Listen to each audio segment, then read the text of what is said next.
Hello everyone, कैसे हो आप सब? आई होप आप सब बहुत अच्छे होंगे।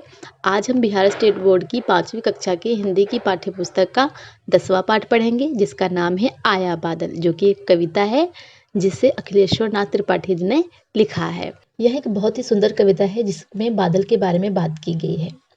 उमर घुमर कर आसमान में वह देखो मंडराया बादल आया बादल। उमर घुमर कर मतलब चारों तरफ फैल कर, उमर उमर कुछ बादल जो आसमान में चारों तरफ फैल रहे हैं, दिखाई दे रहे हैं। राया मंडराना मतलब चारों तरफ घूमना।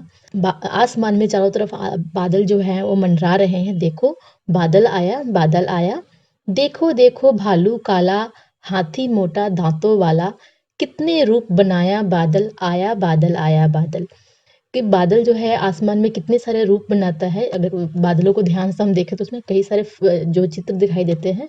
जिस तरह से यहाँ पे भालू और हाथी का जो चित्र है किस तरह दिखाई पड़ रहा है। कभी मोटा दांतों वाला हाथी और कभी काला भालू जो है आसमान में दिखाई पड़ रहा है। इस तरह से और भी कई तरह के रूप जो है बादल आसमान में बना रहे हैं।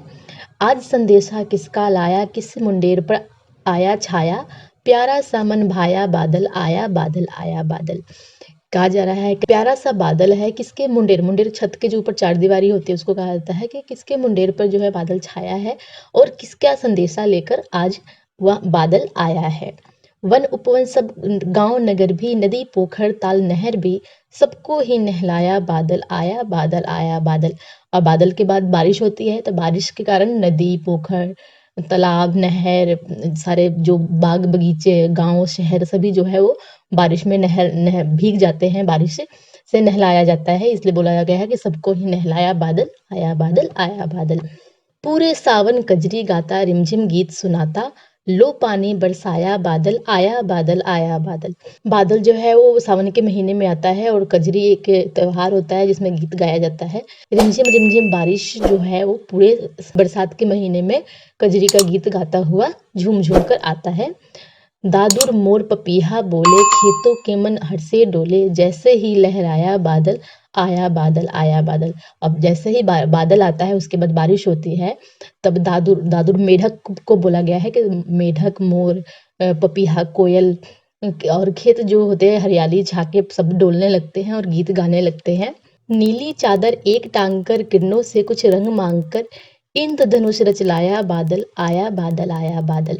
तो नीली चादर जैसे आसमान में जो बारिश के बाद इंद्रधनुष जो बनता है 7 रंग का, वो उसके पीछे जो नीला जो है आसमान दिखाई देता है। इस तरह की नीली चादर जो है वो एक टांग कर, किरणों से कुछ रंग मांग कर, इंद्रधनुष रचलाया। बारिश के बाद जो इंद्रधनुष दिखाई देता है उसके बारे में बात किया गया है। आया बादल। आगे शब्दार्थ। संदेशा का अर्थ समाचार या खबर। मुंडेर छत के चारों ओर उठे हुए दीवार का ऊपरी भाग। उपवन बगीचा। पपीहा एक पंछी का नाम है, कोयल को पपीहा बोला जाता है। दादुर मेढक का एक प्रकार। अभ्यास के प्रश्न। बादलों के बरसने के बाद आपके आसपास क्या बदलाव नजर आता है? उस दृश्य का एक चित्र बनाकर रंग भरिए। आप यहाँ पे चित्र बनाएंगे कि बारिश के पहले कैसा नज़ारा होता है और बारिश के बाद कैसा नज़ारा बन जाता है, उसकी चित्र आप यहाँ बना के रंग भरेंगे। आपने भी बादलों को गौर से देखा होगा, आपको उनमें किसकी आकृति नजर आती है? चित्र बनाइए, आप स्वयं करेंगे अपने हिसाब से। बारिश आने वाली है, इस बात का अनुमान आप कैसे लगाते हैं? जब बारिश के पहले बादल छाता है तो हम अनुमान लगाते हैं कि बारिश आने वाली है। बादलों से हम अनुमान लगाते हैं। बादल के साथ आप किन किन चीज़ों को जोड़ना चाहेंगे, उनके नाम लिखिए। यहाँ बादलों से रिलेटेड शब्द जो बादलों से किसी तरह से लिंक करते हैं, बादलों से जुड़े हुए जो शब्द होते हैं उनके बारे में लिखना है। जिस तरह से यहाँ पे बादल जो है बारिश से जुड़ा होता है, बारिश से इसका संबंध होता है। बूंदाबांदी, मूसलाधार। बादल से जुड़ी नीचे लिखे कविता को पढ़िए। इनमें बादल के लिए अलग अलग शब्दों का प्रयोग किया गया है, उन्हें छांट कर लिखिए। मेघ बन ठनकर आए, साथ बारिश की बूंदे लाए। इसमें मेघ बादल को कहा गया है। आज आए घन घन घोर, उन्हें देख नाचने लगे मोर। अब यहाँ पे घन का अर्थ होता है बादल। काले बदरा पानी तो बरसाओ। अब बदरा का अर्थ होता है बादल, यहाँ बादल को बदरा कहा गया है। क्या आप जानते हैं कि सभी बादलों से बारिश नहीं होती? बादलों के आधार पर उनके अलग अलग नाम होते हैं। इनमें से 3 प्रकार के बादल सबसे खास होते हैं। रेशेदार बादल, घने रेशे दिखाई पड़ते हैं। ये खुद तो बारिश नहीं करते लेकिन बताते हैं कि कहीं तेज आंधी तूफान चल रहा है। कपासी बादल, कपास के ढेरों की तरह दिखते हैं। इनकी तली गहरे रंग की और सपाट होती है, जबकि ऊपरी हिस्से गोल सुंदर आकार का और चमकदार सफेद होता है। कभी-कभी ये हवा के कारण बहकर एक दूसरे से मिल जाते हैं और फिर बारिश लाने वाले घनघोर होकर गरजने चमकने वाले बादलों का रूप ले लेते हैं।